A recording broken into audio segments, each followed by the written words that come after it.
በ5 ደቂቃ ውስጥ የቃር ችግርን ለማስወገድ። ቁጥር 1 ፈጣን መንገድ። የቃር ወይም የጨጓራ አሲድ ወደ ላይ የመመለስ ችግር እያሰቃዩት ነው? በደረቱ ላይ የሚሰማዎት የቃጠሎ ስሜት አስቸግሮታል? ለዚህም ዘወትር የአሲድ ማርከሻ መድኃኒቶችን እየወሰዱ ግን ምንም ለውጥ አላገኙም? እንግዲያውስ የዛሬው ቪዲዮ ደርሶ ነው። ምክንያቱም በሳይንስ የተደገፈ ሙሉ በሙሉ ተፈጥሯዊ የሆነና በቤት ውስጥ በ5 ደቂቃ ውስጥ ሊያደርጉት የሚችሉትን መፍትሄ አጋራችኋለሁ። ሰላም፣ ሙሌ ነኝ። በመስኮቴ ከእናንተ ጋር ልቆይ መጥቻለሁ። ብዙ ሰው በቃር ችግር እየተሰቃየ ነው። በዚህ ምክንያት የተለያዩ መድኃኒቶችን እየወሰደ ቢሆንም ምንም ለውጥ አያገኝም። የቃር ችግር ጨጓራ ከመጠን በላይ አሲድ ስለሚረጭ ብቻ አይደለም። በእውነቱ ችግሩ ከዚህም እጅግ የጠለቀ ነው። ለዚህም ነው ብዙ ጊዜ የአሲድ ማርከሻዎች የማይሰሩት ወይም ሰዎች ሁልጊዜ በእነሱ ላይ ጥገኛ የሚሆኑት። የቃርን ዋና መንስኤ ሩት ኮዝ መፈለግና ማወቅ ወሳኝ ነው። በርካታ የቃር ታማሚዎችን የረዳ ያለምንም መድኃኒት ከቃር ችግር እንዲላቀቁ ያደረገ ልዩ መላ እናያለን። አሁን በቤት ውስጥ በቀላሉ የሚተገብሩት 3 ደረጃዎች ያሉትን ባለ 5 ደቂቃ መፍትሄ እነግራችኋለሁ። ደረጃ 1 የቫገስ ነርቭ ማደስና በጨጓራ ውስጥ ያለን ጫና መቀነስ። ቫገስ ነርቭ በሰውነታችን ውስጥ ረጅሙ ነርቭ ነው። ከጨጓራችን ጋር የተገናኘ ሲሆን የጨጓራ አሲድ መለቀቅን በመቆጣጠር የምግብ መፈጨት ሂደትን ይመራል። ሰውነታችን በአካላዊ ወይም በስሜታዊ ጫና ስትረስ ውስጥ ሲሆን ይህ ነርቭ የአሲድ ምርትን ያቆማል፣ እንዲሁም የምግብ አለመፈጨት ችግር ያስከትላል። በዚህ ጊዜ ምግብ ስለማይፈጭ በጨጓራ ውስጥ ከፍተኛ ጫና ይፈጠራል። ይህም ለቃር መነሳት መንገዱን ያመቻቻል። ስለዚህ የምግብ መፈጨት እሳቱን እንደገና ለመለኮስና በጨጓራ ውስጥ ያለን ጫና ለመቀነስ የቫገስ ነርቭ እድሳት ያስፈልጎታል። ጥናቶች እንደሚያሳዩት ለቃር ችግር ትልቅ መፍትሄ የሚሰጠው ዘዴ ዳያፍራማቲክ ብሪዚንግ ወይም በሆድ በኩል የሚደረግ አተነፋፈስ ይባላል። ይህንን ዘዴ ለመተግበር አንደኛ አንድ እጆን ደረቶ ላይ ሌላኛውን ደግሞ ሆዶ ላይ ያድርጉ። ሁለተኛ በአፍንጫው በጣም በዝግታ አየር ወደ ውስጥ ይሳቡ። ይህንን ሲያደርጉ እስከ 4 ሰከንድ ይቁጠሩ። አየሩን ሲስቡ ደረቶ ሳይሆን ሆዶ ወደ ውጭ መውጣቱን መወጠሩን ያረጋግጡ። ሶስተኛ ከዚያም አየሩን ለ3 ሰከንድ ያህል አፍነው የያዙ። አራተኛ በመቀጠል ለ6 ሰከንድ ያህል በአፎ በዝግታ አየሩን ያስወጡ።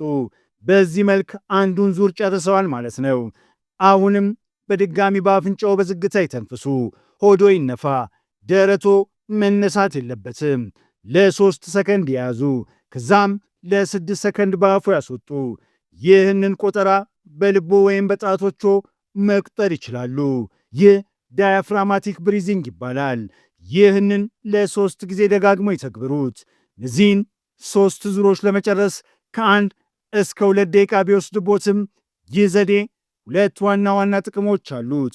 አንደኛ የቫገስ ነርቭን በማደስ የምግብ መፈጨቶን ያሻሽላል። ሁለተኛው ደግሞ በጨጓራ ውስጥ ያለን ጫና ይቀንሳል። በዚህም የቃጠሎና የምግብ አለመፈጨት ስሜቶ ወዲያውኑ ይቀንሳል። ደረጃ 2 ያ አስማታዊ መጠጥ። አሁን ደግሞ ብዙ ሰዎችን ወደ ረዳው አስደናቂ መጠጥ እንለፍ። ይህ መጠጥ በምግብ አለመፈጨትና በኢንፌክሽን ምክንያት የተቆጣን የጨጓራ ግድግዳ ስቶማክ ላይኒንግ ለማለስለስ ይረዳል። መጠጡን ለማዘጋጀት የሚያስፈልጉ ነገሮች፣ አንደኛ የእንስላል ዘር በዱቄት መልክ ቢሆን ይመረጣል። ሁለተኛ የእሬት ኦሊቬራ ጁስ ሲትሪክ አሲድ የሌለበት ቢሆን ይመረጣል። ከተቻለ ደግሞ ትኩስ የእሬት ቅጠል መጠቀም የተሻለ ነው። አዘገጃጀቱ 1 ኩባያ ለብ ያለ ውሃ ያዘጋጁ። በጣም የፈላ ወይም ትኩስ መሆን የለበትም። ግማሽ የሻይ ማንኪያ የእንስላል ዱቄት ይጨምሩበት። በመቀጠል 1 የሾርባ ማንኪያ የእሬት ጁስ ይጨምሩ። በድጋሚ ላሳስባችሁ፣ ጁሱ ሲትሪክ አሲድ የሌለበት መሆኑን ያረጋግጡ። ከዛም ይህንን መጠጥ በሚቀጥሉት 2 እና 3 ደቂቃዎች ውስጥ በዝግታ እየተጎነጩ ይጠጡ። መጠጡ በጣም ትኩስ እንዳይሆን ይጠንቀቁ፣ ምክንያቱም ጨጓራ አስቀድሞ ስለተቆጣ ትኩስ ነገር ነገሩን ሊያባብሰው ይችላል። በክፍል ሙቀት መጠን ቢሆን ይመረጣል። ጥቅሙ በአዩርቬዲክ ሕክምና ውስጥ እንስላል የጨጓራ መቆጣትን ለመቀነስ ለዘመናት ጥቅም ላይ ውሏል። ሬት ደግሞ በውስጡ ባለው ሙስሌጅ አማካኝነት የጨጓራና የጉሮሮ ግድግዳን በመሸፈን የቃጠሎ ስሜትን ወዲያውኑ ያስታግሳል። ደረጃ 3 የሆድ ማሳጅ። ይህ ደረጃ የምግብ መፈጨትን የሚያፋጥንና በጨጓራ ውስጥ ተቀርቅሮ ጫና የፈጠረውን ምግብ ወደፊት እንዲሄድ የሚያደርግ ነው። አደራረጉ አንደኛ ቀጥ ብለው ይቀመጡ። ሁለተኛ ሁለት እጆቹን በመጠቀም በሆዶ ላይ በሰዓት አቅጣጫ ክሎክዋይዝ ማሳጅ ያድርጉ። ሶስተኛ ማሳጅ የሚያደርጉት በእምብርቶ ዙሪያ ነው። እምብርቶን እንደ መሃል ነጥብ ያስቡና በዙሪያው በሰዓት አቅጣጫ እጆቹን በዝግታ ያንቀሳቅሱ። አራተኛ በጣም በቀስታ ሆዶን እየተጫኑ ይህንን የክብ እንቅስቃሴ ከ10 እስከ 15 ጊዜ አድርጉት።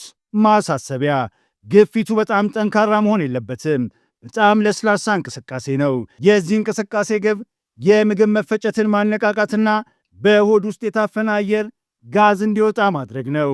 ይህንን ለማድረግ ከ45 እስከ 60 ሰከንድ ብቻ ነው የሚወስድቦት። ጠቃሚ ምክር፣ እነዚህን 3 ደረጃዎች በአንድ ላይ ሲተገብሩ በ5 ደቂቃ ውስጥ ከቃር እፎይታ ያገኛሉ። ይህን መፍትሄ ለማከናወን ከ5 ደቂቃ ያነሰ ጊዜ ቢወስድቦትም አስደናቂ ለውጥ ያዩበታል። ታዲያ ይህንን ዘዴ ለመጠቀም የተመረጠው ሰዓት መቼ ነው? በማንኛውም የቀን ክፍለ ጊዜ ሊጠቀሙበት ይችላሉ። በተለይም የቃር ስሜት በብዛት በሚሰማዎት ሰዓት ላይ ቢያደርጉት ይመረጣል። ለብዙ ሰዎች ይህ የሚሆነው በምሽት ወይም በሌሊት ነው። ስለዚህ ራት ከተመገቡ ከ1 ሰዓት በኋላ ይህንን ዘዴ መተግበር ትችላላችሁ። ይህም በጨጓራ ውስጥ ያለውን መቆጣት ከመቀነስ በላይ ምግብ ወደፊት እንዲሄድና መፈጨቱን እንዲፋጠን ይረዳል። በተጨማሪም ጠዋት ሲነቁ የቃር ስሜት የሚሰማዎት ከሆነ ገና ከአልጋው እንደተነሱ መጀመሪያውኑ ሊያደርጉት ይችላሉ። መጀመሪያ በዳያፍራማቲክ አተነፋፈስ ይጀምሩ። በመቀጠል ጨጓራውን የሚሸፍነውንና መቆጥቆጥን የሚቀንሰውን መጠጥ ይጠጡ። በመጨረሻም የሆድ ማሳጅ አድርጉ። ይህም ምግብ እንዲንቀሳቀስ ይረዳዋል። ዛሬ ነገርኳችሁ የ5 ደቂቃ የጨጓራ እድሳት መመሪያ የቃር ችግርን ብቻ ሳይሆን አጠቃላይ የጨጓራ ጤናውን የሚያሻሽል ነው። በሆዶ ውስጥ የሚሰማዎት ጫና፣ መነፋትና የአየር መከማቸት ጋዝ በከፍተኛ ሁኔታ ይቀንሳል። የሕክምና ማሳሰቢያ፣ ይህ ምክር ከሐኪሞ የሚሰጠውን የሕክምና መመሪያ የሚተካ አይደለም። ከፍተኛ የሆድ መነፋት፣ በሰገራ ውስጥ ደም መታየት ወይም ከባድ ማቅለሽለሽና የማስመለስ ችግር ካለቦት እባኮ በአቅራቢያው የሚገኝ ሐኪም ዘንድ በመሄድ ያማክሩ።